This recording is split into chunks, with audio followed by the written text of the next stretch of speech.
पनवेल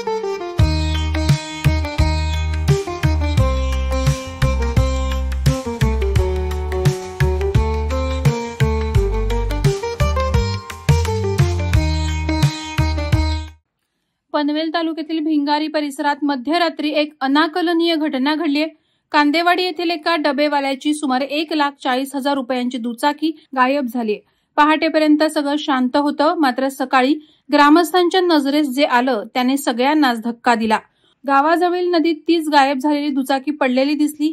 हा अपघाताचा प्रकार होता का की चोरट्यानं मुद्दाम पुरावा नष्ट करण्यासाठी गाडी पाण्यात फेकली, यावर अजूनही प्रश्नचिन्ह आहे। परिसरातील एका कॅमेऱ्यात हा अज्ञात व्यक्ती गाडी घेऊन जाताना दिसलाय।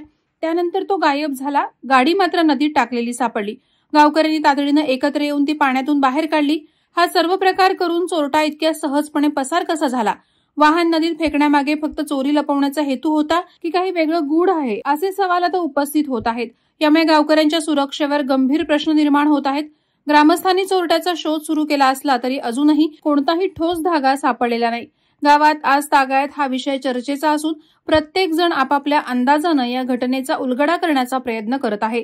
खरा चोरटा हाती लागेपर्यंत मात्र या घटनेचं रहस्य कायम राहणार असल्याचं चित्र दिसत आहे। वादळवारा लाईव्हसाठी संजय कदम, पनवेल। नवी मुंबई व रायगड जिल्ह्यातील ताज्या बातम्या आणि घडामोडींसाठी सबस्क्राईब करा वादळवारा लाईव्ह चॅनल आणि दाबा बेल आयकॉन।